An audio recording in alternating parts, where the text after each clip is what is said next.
Hello student, अभी तक हमने सेक्शन बी तक क्लियर कंप्लीट किया है अपना जो सैम्पल पेपर था।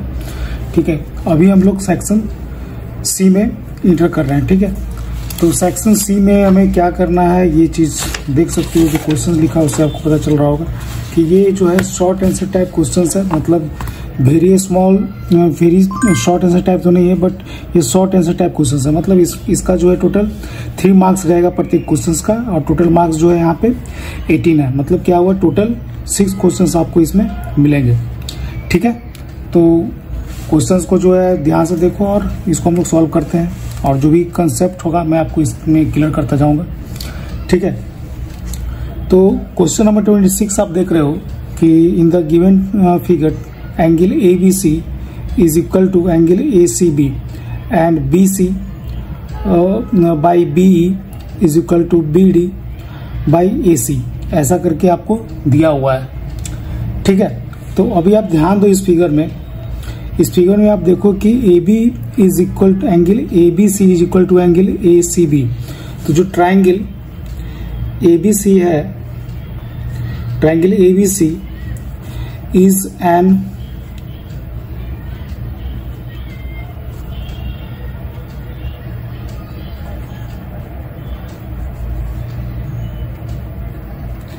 आइसोसेलेस ट्राइंगल है। ठीक है, जहां पे आपको side AB is equal to AC लिखा हुआ है। ठीक है, आपको फिगर इस तरीके से बना के दिया है कि जिससे आपको ऐसा लगे नहीं कि ये AB इक्वल टू AC है। ठीक है, इस तरीके से आपको बना के दिया है, बट आपको यहाँ से आइडेंटिफाई करना है क्वेश्चन में कि क्या लिखा। जैसे कि जो कंडीशन दिया हुआ है कि angle ABC, this angle ABC is equal to angle ACB, तो ऑब्वियसली जो इसका एंगल भी सेम है तो इसका जो अपोजिट साइड्स होगा वो भी इक्वल होगा। That's why AB is equal to AC आपका बाय डिफॉल्ट आएगा। ठीक है, ये चीज दिमाग में आपको रखना है। यही जो है मतलब स्ट्राइकिंग पॉइंट है, क्योंकि यदि आप नहीं समझ पाओगे तो फिर आप क्वेश्चन को नहीं कर पाओगे। आपको फिगर इस तरीके से बना के दिया गया है कि आप कंफ्यूज हो जाओ कि AB इक्वल टू AC नहीं हो सकता है। ठीक है, बट आपको उस पर नहीं जाना है, आपको जो कंडीशन दिया हुआ क्वेश्चन पे उस पर जाना है। ठीक है, जो कंडीशन दिया हुआ क्वेश्चन पे उस पर लिखा हुआ कि angle ABC equal to angle ACB, तो जो उसका कॉरेस्पॉन्डिंग साइड्स होगा वो इक्वल होगा, क्योंकि आइसोसेलेस ट्राइंगल है। ठीक है, तो AB इक्वल टू AC हमारा यहाँ फिगर से निकल गया। यहाँ से हमारा फिगर से क्या निकला, AB is equal to AC। ठीक है, इस बात को ध्यान में रखना है, AB इक्वल टू AC। ठीक है, मैं यहाँ पे भी सॉल्यूशन में भी लिखता चला जा रहा हूँ। ठीक है, आई बात समझ में। तो अभी हमारा टारगेट क्या है कि show that triangle AB is similar to triangle DBC। Triangle AB कौन सा है, ट्राइंगल AB ये वाला है, is similar to triangle DBC, बड़ा वाला ट्राइंगल के सिमिलर है। ठीक है, तो इसको हम लोग कैसे सॉल्व कर सकते हैं, तो आप ध्यान दो क्या लिखा हुआ है गिवन, जो मुझे दिया हुआ है given BC upon BE equal to BD upon AC। ठीक है, ये कंडीशन आपको लिखा हुआ है। ठीक है, this implies that BC upon BE equal to BD, AC equal to क्या लिखा हुआ है AB। ठीक है, ये ऑलरेडी आपको दिया हुआ है। ठीक है, क्योंकि AB is equal to AC है। ठीक है, तो AC की जगह सिंपली मैंने क्या किया, AB प्लग किया।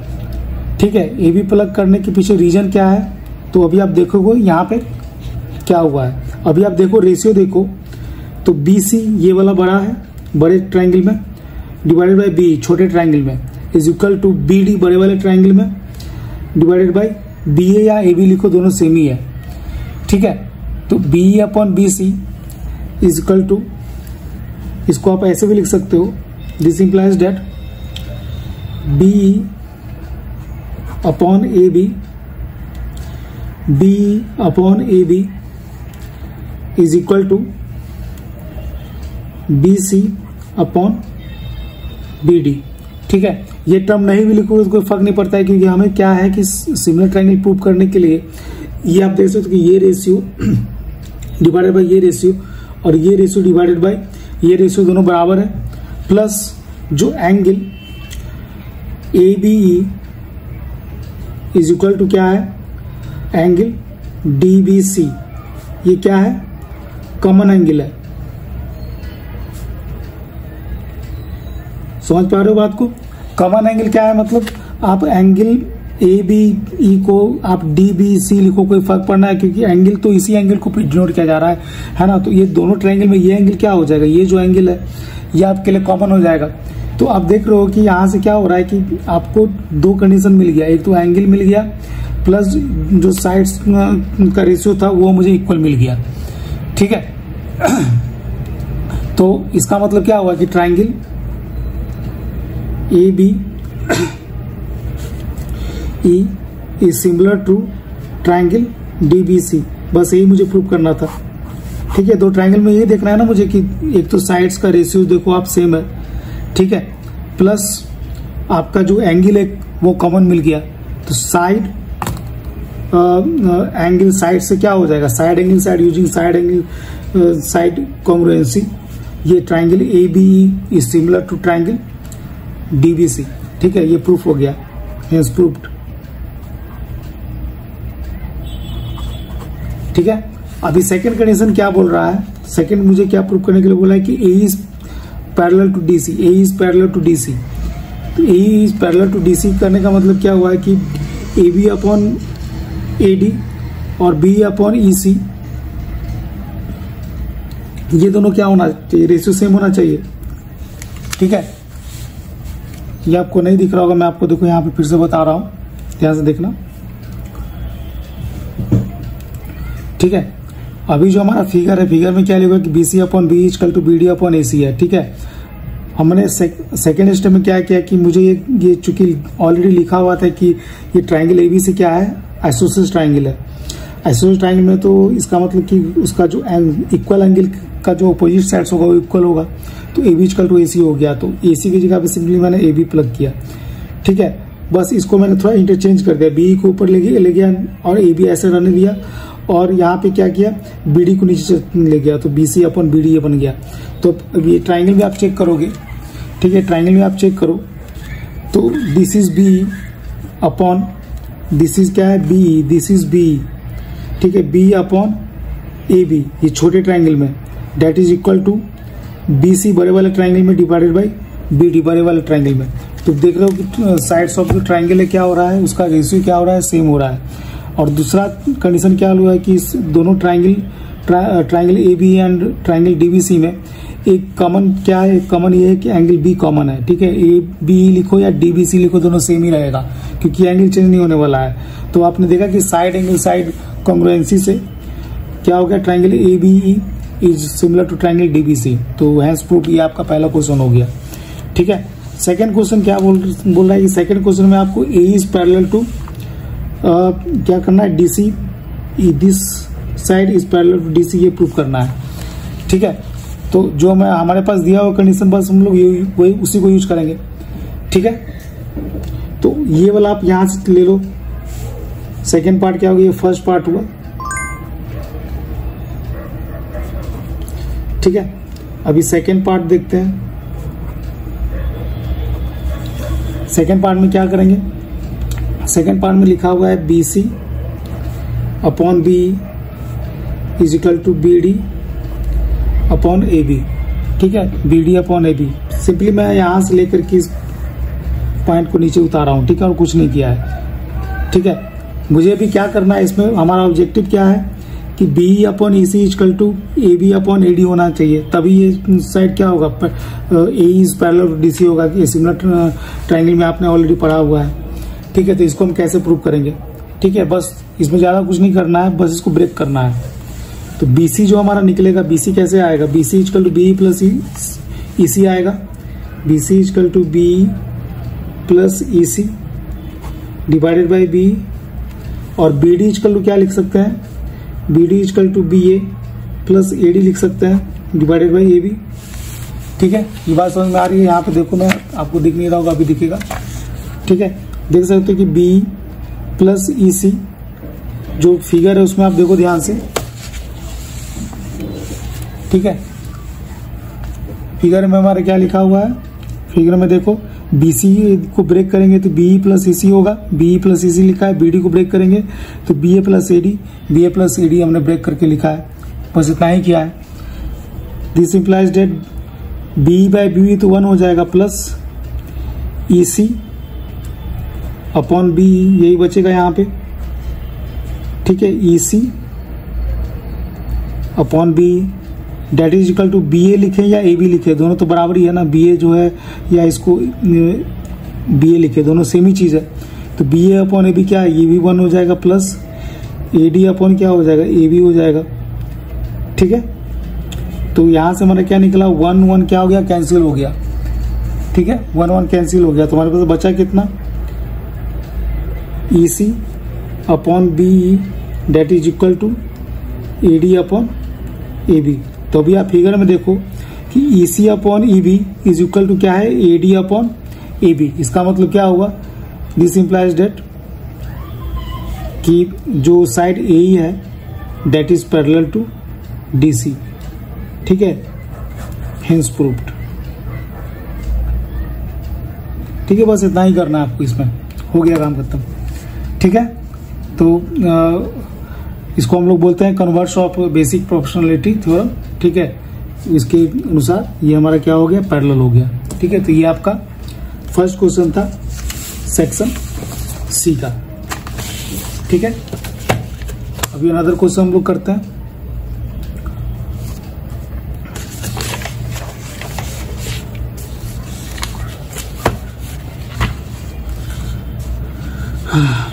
अनदर क्वेश्चन क्या लिखा हुआ है, ध्यान दीजिए।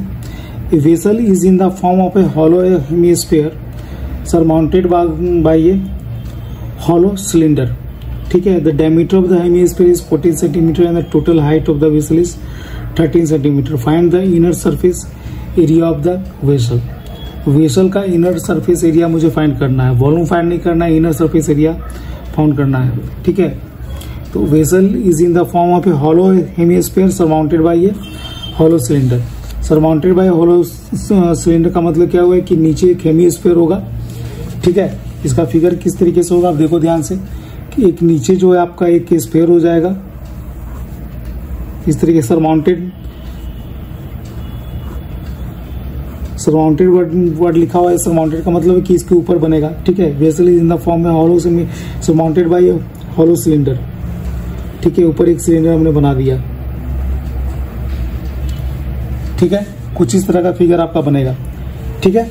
अभी इसमें क्या कंडीशन दिया हुआ है कि the diameter of the hemisphere is 14 centimetre. तो रेडियस इसका क्या हो जाएगा, 7 सेंटीमीटर हो जाएगा। डायमीटर 14 सेंटीमीटर है तो रेडियस 7 सेंटीमीटर होगा।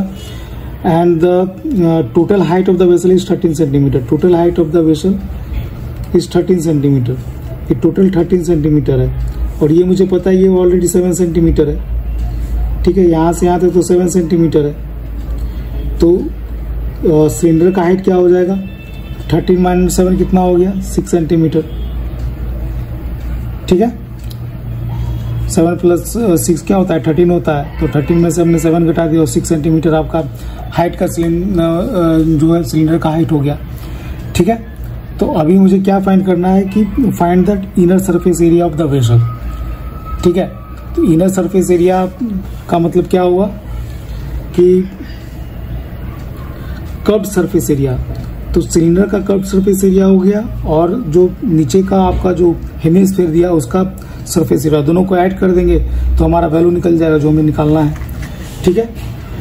तो क्या करेंगे सबसे पहले, तो इनर सरफेस एरिया ध्यान दीजिएगा, फिगर आपको समझ में आ गया होगा। अभी हम लोग क्या निकालेंगे यहाँ पे, inner surface area of the inner surface area of the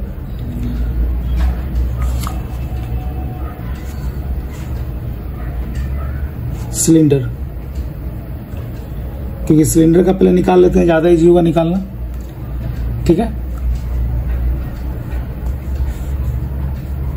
that will be equal to क्या होगा, जो कर्व सरफेस एरिया है वही होगा, ठीक है। Curve surface area, curve surface area क्या होता है सिलेंडर का, 2 पाई आर एच होता है, 2 पाई आर एच, ठीक है। 2 पाई आर एच मतलब क्या हो जाएगा, इसका टोटल जो डायमीटर होगा 2 पाई आर, उसको हाइट से मल्टीप्लाई कर देंगे तो टोटल सरफेस एरिया निकल जाएगा। ठीक है, तो ट्वाइस ऑफ पाई की जगह 22/7 लेंगे। आर आपको कितना दिया हुआ है 7 दिया हुआ है और एच आपको कितना है 60 सेंटीमीटर दिया। ये कैंसिल हो गया। ठीक है, 22 दूनी 44 मल्टीप्लाइड बाई 6, इसका वैल्यू क्या हो जाएगा, सोचेगा 24 4 हाथ बना दो, सोचेगा 24 दून 26 264 सेंटीमीटर स्क्वायर। ये आपका inner surface area of the cylinder हो गया। ठीक है, जिसको हम लोग curve surface area of the cylinder भी बोलेंगे। ठीक है, अभी हम लोग क्या है हेमी स्फीयर का निकालने का है। तो हेमी स्फीयर का जो सरफेस एरिया तो 4πr² होता है, बट चूंकि ये जो टोटल कंप्लीट सरफेस एरिया होता है किसी भी स्फीयर का वो होता है 4πr², बट मुझे हेमी स्फीयर लिखा दिया हुआ है तो उसका हम हाफ कर देंगे तो 2πr² हो जाएगा। ठीक है, आ रही बात समझ में। तो inner surface area of hemisphere क्या होगा,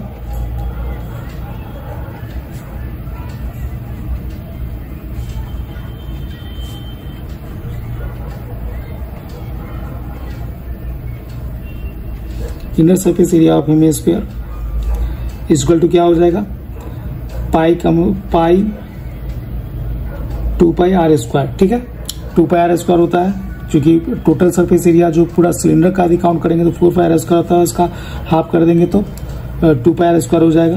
that will be equal to twice multiplied by 22/7 और रेडियस इसका क्या है 7 मल्टीप्लाइड बाई 7, ये कैंसिल हो गया। ठीक है, 44 मल्टीप्लाइड बाई 7। ठीक है, इक्वल टू क्या हो जाएगा, सच 28 के 8 हाथ बना दो, 28 2 30 308 सेंटीमीटर स्क्वायर। अभी दोनों का को ऐड कर देंगे तो हमारा टोटल सरफेस एरिया निकल जाएगा। ठीक है, आई बात समझ में। Find the inner surface area of the vessel, total inner surface area of the vessel. तो ये आपका एक सिलिंड्रिकल पार्ट हो गया प्लस हेमिस्फीयर पार्ट हुआ, दोनों ऐड करके क्या हो जाएगा 264 प्लस 308 इक्वल टू क्या निकलेगा आपका 275 सेंटीमीटर स्क्वायर। ये आपका आंसर हो गया। ठीक है, आई होप आपको ये बात समझ में आया कैसे इसको हम निकालेंगे। ठीक है, तो ये आपका 27 नंबर क्वेश्चन है, बट इसमें आपको दूसरा ऑप्शन भी दिया हुआ है। दूसरा ऑप्शन में क्या लिखा है कि solid toys in the form of A hemisphere surmounted by a right circular cone. The height of the cone is 2 centimeter and the diameter of the base is 4 centimeter. Determine the volume of the toy. ठीक है, question लगभग same ही है बस, but इसमें क्या है जो हमने सिलेंडर रखा था पहले क्वेश्चन में, अभी यहाँ पे क्या रखेंगे कोन रखेंगे। ठीक है, आड़ी बात समझ में, जहाँ पे सिलेंडर रखा था अब यहाँ पे हम लोग क्या रखेंगे कोन रखेंगे। तो हेमिस्फीयर तो ऐसे बन गया हमारा। ठीक है, इसके ऊपर हम लोग क्या करेंगे कोन डाल देंगे। सरमाउंटेड जब भी लिखा रहेगा कि सरफेस के ऊपर तो उसको हमेशा ऊपर रखेंगे। ठीक है, इस बात को ध्यान में रखना है क्योंकि फिगर यदि आप गलत बना दोगे तो फिर आपको आपका जो सॉल्यूशन होगा वो गलत हो जाएगा। ठीक है, तो solid toy in the form of hemisphere surmounted bye right circular cone. ठीक है, the height of the cone is 2 centimetre. तो कोन का हाइट जो है 2 सेंटीमीटर मुझे दिया हुआ है। ठीक है, ठीक है, यहाँ पे वॉल्यूम ऑफ द टॉय मुझे मांगा जा रहा है, यहाँ पे सरफेस एरिया नहीं पूछा जा रहा है। ठीक है, और दूसरा चीज क्या दिया हुआ है and the diameter of the base is 4 centimetre. तो डायमीटर यदि 4 सेंटीमीटर तो रेडियस क्या हो जाएगा 2 सेंटीमीटर हो जाएगा। ठीक है, आ रही बात समझ में। तो वॉल्यूम ऑफ द जो टोटल स्फीयर होता है, जो कंप्लीट स्फीयर होता है उसका क्या होता है 4/3 πr³ होता है। ठीक है, तो हाफ हेमिस्फीयर का क्या हो जाएगा, तो वॉल्यूम जो होगा टोटल वॉल्यूम क्या निकलेगा, volume of hemisphere plus volume of cone, ये निकलेगा। तो वॉल्यूम ऑफ हेमिस्फीयर क्या होता है, वॉल्यूम हेमिस्फीयर मतलब 4/3 πr³ कंप्लीट वॉल्यूम होता है, कंप्लीट स्फीयर का वॉल्यूम होता है, उसको हाफ कर देंगे तो 2/3 πr³ होगा। ठीक है, आ रही बात समझ में। प्लस वॉल्यूम ऑफ कोन क्या होता है 1/3 पाई r स्क्वायर h होता है। ठीक है, ये तो हाफ नहीं, ये तो फुल ही रहेगा। ठीक है, बस मुझे हमें क्या करना है, बस यहाँ पे प्लगिंग करना है। ठीक है, कैपिटल R दोनों जगह रखते हैं कि रेडियस तो सेम ही है दोनों पे। 2/3 मल्टीप्लाइड बाई 22/7। R की जगह पे कितना मुझे डालना है, 2 डालना है, 2 क्यूब प्लस 1/3 मल्टीप्लाइड बाई 22/7। ठीक है, मल्टीप्लाइड बाई R स्क्वायर मतलब 2 का स्क्वायर मल्टीप्लाइड बाई हाइट क्या है 2 सेंटीमीटर ही दिया हुआ है। तो अभी आप देखो ध्यान से, अभी आपको इसमें कैलकुलेट नहीं करना है, यहीं पे आपको ट्रिक लगाना है। यहाँ पे कैलकुलेशन पार्ट को थोड़ा सा कॉम्प्लिकेट किया है ताकि आपको टाइम लगे, आपका टाइम इस पे इन्वेस्ट हो। सबसे पहले मुझे क्या करना है, 22/7 बाहर निकाल देना है। ठीक है, उसके बाद 1/3 को ही बाहर निकाल देना है। ठीक है, तो बचेगा कि यहाँ पे 2 मल्टीप्लाइड बाई 2⁻3। 22/7 तो 1/3 तो बाहर निकाल ही दिया है, तो यहाँ सिर्फ 2 बचेगा, 2 मल्टीप्लाइड बाई 2⁻3 प्लस अगेन यहाँ पे 2⁻3 बचेगा। तो ये आप देख सकते हो कि 22/7 मल्टीप्लाइड बाई 1/3 मल्टीप्लाइड 2⁻3 बाहर हम निकाल सकते हैं। ठीक है, तो ये क्या हो जाएगा 2 + 1 बचेगा यहाँ पे। तो 22/7 मल्टीप्लाइड बाई 1/3 मल्टीप्लाइड 2⁻3 8 होता है, मल्टीप्लाइड बाई 2 + 1 3 3 ये कैंसिल हो गया। तो 8 दूनी 16 8 दूनी 16 17 176.7। ठीक है, 176/7 यदि हम इसको डेसिमल में काउंट करेंगे तो 25.143 सेंटीमीटर क्यूब होगा। ठीक है, तो आई होप आपको ये सोल्यूशन समझ में आया होगा। तो इस तरीके से इसको हम लोग निकालेंगे। ठीक है, तो ये हमारा फर्स्ट क्वेश्चन जो है टोटली कंप्लीट हो गया। ठीक है, अभी हम लोग नेक्स्ट क्वेश्चन पे चलेंगे।